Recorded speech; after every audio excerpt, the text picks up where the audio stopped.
Ndugu mtazamaji, katika kuendelea kufuatilia hali ya kisiasa nchini Tanzania, mjadala kuhusu haki za kikatiba na uhuru wa kisiasa umechukua sura mpya baada ya chama cha wanasheria Tanganyika TLS kwa kushirikiana na kituo cha sheria na haki za binadamu LHRC pamoja na mwanasiasa mkongwe Daktari Wilbrod Slaa kufungua kesi ya kikatiba dhidi ya waziri wa mambo ya ndani ya nchi Patrobas Katambi na wadaiwa wengine 6. Kesi hiyo imewasilishwa Mahakama Kuu ya Tanzania, Masjala ndogo ya Tabora, chini ya hati ya dharura ikipinga kauli na maelekezo yaliyotolewa na waziri Katambi kuhusu kusitishwa kwa mikutano ya hadhara ya vyama vya siasa nchini Tanzania. Mbali na Katambi, wadaiwa wengine katika shauri hilo ni mkuu wa Jeshi la Polisi Tanzania IGP Camillus Wambura, mwanasheria mkuu wa serikali Attorney General Hamza Johari, pamoja na wadhamini waliosajiliwa wa vyama vya Chadema na ACT Wazalendo ambao wameunganishwa katika kesi hiyo kama wahusika wa shauri hilo.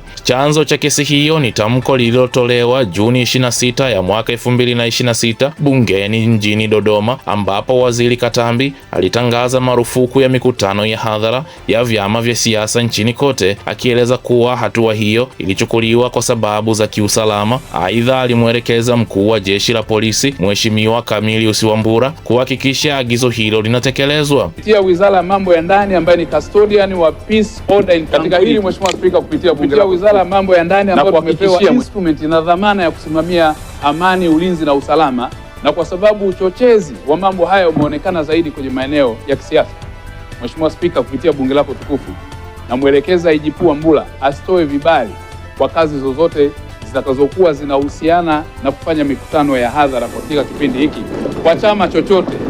Baadaye msimamo huo uliungwa mkono na Waziri Mkuu Daktari Mwigulu Lameck Nchemba katika mmoja ya ziara zake mkoani Singida, jambo ambalo walalamikaji wanasema liliongeza uzito wa utekelezaji wa marufuku hiyo. Kwa mujibu wa hati ya madai, TLS, LHRC na Daktari Wilbrod Slaa wanadai kuwa maelekezo hayo tayari yameanza kutekelezwa na Jeshi la Polisi kupitia IGP Wambura na maofisa wake, hali ambayo wanasema inaingilia moja kwa moja haki za msingi za wananchi zinazolindwa na Katiba ya Jamhuri ya Muungano wa Tanzania. Walalamikaji hao wanahoji kuwa zuio hilo linakiuka ibara mbalimbali za kikatiba, zikiwemo zinazohusu usawa mbele ya sheria, uhuru wa kutoa maoni, uhuru wa mawasiliano, pamoja na haki ya wananchi kushiriki katika shughuli mbalimbali za kisiasa na masuala ya umma. Aidha, wanasisitiza kuwa waziri wa mambo ya ndani hana mamlaka ya kikatiba wala ya kisheria ya kuzuia haki ambazo zimeainishwa na kulindwa moja kwa moja na Katiba. Kutokana na hoja hizo, wanaiomba mahakama itamke kuwa kauli na maelekezo yaliyotolewa kuhusu kusitishwa kwa mikutano ya vyama vya siasa ni batili na yanakiuka Katiba. Pia wanataka mahakama itoe ufafanuzi kuhusu mipaka ya mamlaka ya waziri wa mambo ya ndani katika masuala yanayohusu haki na uhuru wa misingi ya wananchi. Kesi hiyo sasa inatarajiwa kusikilizwa na jopo la majaji watatu wa Mahakama Kuu likiongozwa na Jaji Isaya Arufani akisaidiwa na Jaji Irvin Mugeta pamoja na Martha Mpanze. Wachambuzi wa masuala ya sheria na ya siasa nchini Tanzania wanaeleza kuwa shauri hilo linaweza kuwa miongoni mwa kesi muhimu zitakazotoa mwongozo kuhusu uwiano kati ya masuala ya usalama wa taifa na uhuru wa kisiasa nchini Tanzania, hasa katika kipindi ambacho mjadala kuhusu haki za kisiasa na ushiriki wa vyama vya upinzani unaendelea kushika kasi. Matokeo ya kesi hiyo yanatarajiwa kufuatiliwa kwa karibu kutokana na athari zake kwa mustakabali wa shughuli za kisiasa na tafsiri ya haki za kikatiba nchini Tanzania. Ndugu mtazamaji, tukigeuza macho yetu na kuelekea mkoani Kigoma, Mahakama Kuu ya Tanzania Masjala ndogo ya Kigoma leo Alhamisi ya Julai 16 ya mwaka 2026 imeifuta kesi ya uchaguzi iliyokuwa ikipinga matokeo ya jimbo la Kigoma mjini yaliyompa ushindi mgombea kwa tiketi ya Chama cha Mapinduzi CCM Revocatus Chipando maarufu kama Baba Levo. Uamuzi huo umetolewa na Jaji Victoria Nongwa baada ya kusikiliza ushahidi uliowasilishwa na walalamikaji. Mahakama imeeleza kuwa ushahidi uliotolewa haukuonesha msingi wa kutosha kwa kuwalazimisha walalamikiwa kuanza kujitetea, hatua iliyosababisha kesi hiyo kufutwa kabla ya kuingia katika hatua ya utetezi. Kesi hiyo ya uchaguzi namba 28949 ya mwaka 2025 ilitokana na matokeo ya uchaguzi mkuu uliofanyika Oktoba 29 ya ya mwaka 2025, shauri hilo lilifunguliwa na wananchi wanne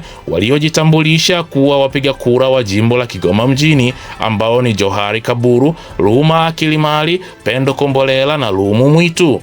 Walalamikaji hao walikuwa wakiiomba mahakama kutengua matokeo ya uchaguzi huo, wakidai kuwepo kwa dosari mbalimbali katika mchakato wa uchaguzi. Hata hivyo, baada ya kupitia ushahidi uliowasilishwa mbele ya mahakama, Jaji Victoria Nongwa alihitimisha kuwa madai hayo hayakuthibitishwa kwa kiwango kinachotakiwa kisheria ili kuendelea katika hatua inayofuata. Uamuzi huo unamaanisha kuwa ushindi wa Baba Levo kama mbunge wa Kigoma mjini unabaki kuwa halali kisheria, isipokuwa kama kutakuwa na hatua nyingine za kisheria zitakazochukuliwa na walalamikaji, ikiwemo kukata rufani katika mahakama za juu zaidi. Kwa upande wa wafuasi wa CCM na Baba Levo kutoka maeneo ya Kigoma mjini, uamuzi huo umepokelewa kama uthibitisho wa ushindi walioupata katika uchaguzi huo wa Oktoba 29 ya mwaka 2025, huku baadhi ya wadau wa siasa wakisema kuwa hukumu hiyo inaweza kuhitimisha kwa kiasi kikubwa mjadala wa kisheria uliokuwa ukiendelea kuhusu matokeo ya jimbo hilo la Kigoma mjini. Hata hivyo, wachambuzi wa masuala ya kisiasa wanaeleza kuwa kesi za uchaguzi zimeendelea kuwa sehemu muhimu ya mfumo wa kidemokrasia nchini Tanzania, zikitoa nafasi kwa wananchi na wagombea kupinga matokeo wanapoamini kuwa kulikuwa na ukiukwaji wa kisheria au taratibu za uchaguzi. Katika kila mjadala wa kisiasa, kila kanda ina simulizi yake. Sauti ya Chief inaleta simulizi hizo mezani kwa uwazi, uhalisia na heshima ya kweli. Tunahoji, tunachambua na tunafichua. Hii ni Sauti ya Chief. Hii ndiyo sauti ya wananchi. Ndugu mtazamaji wa Sauti ya Chief, tunaendelea kukukumbusha kufuatilia taarifa mbalimbali tunazokuletea kutoka pande mbalimbali za dunia, huku ukitoa maoni yako katika ukurasa wetu wa comment section.